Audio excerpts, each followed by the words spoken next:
नमस्कार। आज हम बात करेंगे मध्य पूर्व में धधकते उस संघर्ष की जिसकी आंच अब भारत तक भी महसूस की जा रही है।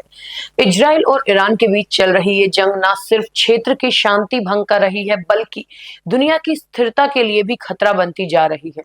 ऐसे में भारत एक जिम्मेदार वैश्विक शक्ति के तौर पर इस स्थिति पर पैनी नजर बनाए हुए है और अपने नागरिकों की सुरक्षा को सर्वोच्च प्राथमिकता देते हुए ईरान छोड़ने को कहा है। आज हम आपको इस तनावपूर्ण स्थिति का हर पहलू दिखाएंगे जिसमें भारत की चिंताएं, उसके कदम और वैश्विक प्रतिक्रियाएं शामिल होंगी। तो हो जाइए तैयार क्योंकि खबर है पूरी धाकड़। इजराइल और ईरान के बीच जारी संघर्ष अब और भी भीषण हो गया। इजराइल ने एक बड़े हवाई हमले में ईरान के टॉप सैन्य अधिकारी मेजर जनरल अली शादमानी को मार गिराया। ईरानी सेना ने खुद इस बात की पुष्टि की और शादमानी ने ये पद मात्र 4 दिन पहले ही संभाला था। इजरायली प्रधानमंत्री बेंजामिन नेतन्याहू ने इस हमले के बाद एक तीखा बयान देते हुए कहा कि अयातुल्लाह खामेनेई की हत्या से जंग बढ़ेगी नहीं बल्कि खत्म होगी।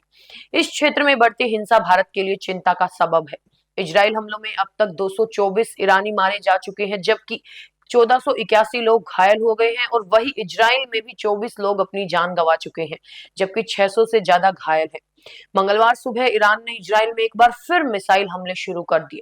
इजराइल सेना ने भी जनता से सुरक्षित जगहों पर चले जाने को कहा।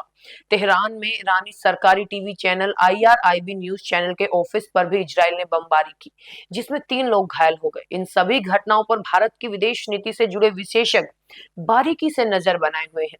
तेहरान से निकासी विदेश मंत्रालय का कंट्रोल रूम इस युद्ध जैसे हालात में भारत सरकार की सर्वोच्च प्राथमिकता अपने नागरिकों की सुरक्षा सुनिश्चित करना है। ईरान की राजधानी तेहरान में भारतीय दूतावास ने सुरक्षा कारणों के चलते वहां मौजूद भारतीय छात्रों को शहर से बाहर सुरक्षित स्थानों पर भेज दिया। इसके अलावा जो भारतीय नागरिक खुद से यात्रा करने में सक्षम हैं, उन्हें भी सलाह दी गई है कि वो हालात को देखते हुए तेहरान छोड़ दें। कुछ भारतीय नागरिकों को ईरान आर्मेनिया सीमा से रास्ते देश के बाहर निकलने में भी मदद मिल रही है। भारतीय दूतावास भारतीय समुदाय के संपर्क में है और हर संभव मदद देने की कोशिश कर रहा है। इस गंभीर स्थिति से निपटने के लिए भारतीय विदेश मंत्रालय में एक 24x7 कंट्रोल रूम भी स्थापित किया गया। ये कंट्रोल रूम लगातार हालात पर नजर रख रहा है और किसी भी आपात स्थिति में भारतीयों की मदद के लिए तैयार है। ये भारत की दृढ़ प्रतिबद्धता को दर्शाता है कि वो अपने नागरिकों को मुश्किल घड़ी में अकेला नहीं छोड़ता। इजराइल ईरान संघर्ष का असर अब वैश्विक स्तर पर भी दिख रहा है। अमेरिका ने मध्य पूर्व और यूरोप में अपनी सैन्य ताकत बढ़ा दी। G7 समिट में शामिल सदस्य देशों ने भी इजराइल ईरान संकट पर गहरी चिंता जताई और ईरान से तनाव कम करने की अपील की और साथ ही उन्होंने ये भी स्पष्ट किया कि इजराइल को अपनी सुरक्षा का पूरा अधिकार है। भारत हमेशा से शांति और स्थिरता का पक्षधर रहा। इस संवेदनशील स्थिति में भी भारत एक गैर हस्तक्षेपवादी लेकिन प्रभावशाली भूमिका निभाने की कोशिश कर रहा है। इस संघर्ष का असर भारत की ऊर्जा सुरक्षा पर भी पड़ सकता है। ब्रिटेन की समुद्री सुरक्षा कंपनी एम्ब्रे ने यूएई के करीब स्ट्रेट ऑफ हॉर्मुज उसके पास कुछ अनहोनी की जानकारी दी है। ये जल डमरू मध्य दुनिया के सबसे अहम समुद्री चोक पॉइंट में से एक है जहां से दुनिया का 20% तेल गुजरता है।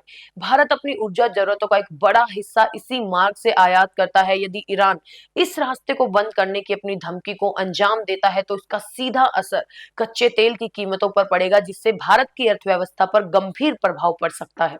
वहीं ईरान के परमाणु ठिकाने भी इजराइल के निशाने पर हैं और अमेरिका में इजराइल के राजदूतों ने फोर्दो न्यूक्लियर साइट पर हमले की संभावना जताई।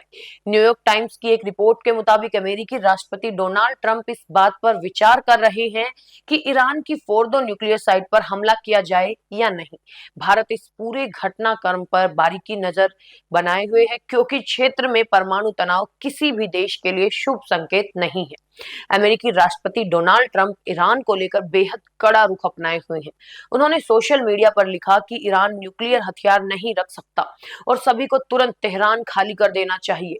ट्रंप ने G7 समिट में भी कहा कि ईरान ये युद्ध नहीं जीतेगा और उसे बातचीत कर लेनी चाहिए। उन्होंने अपनी राष्ट्रीय सुरक्षा परिषद को सिचुएशन रूम में तैयार रहने को कहा, जो बताता है कि वो ईरान मामले पर बड़े फैसले लेने की तैयारी में है। ऐसे समय में जब वैश्विक शक्तियां अपने अपने पक्ष ले रही हैं, भारत की तटस्थ और संतुलित विदेश नीति का महत्व और बढ़ जाता है।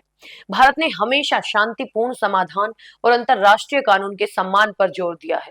आपका इस रिपोर्ट पर क्या कहना है? कमेंट बॉक्स में हमें जरूर बताएं।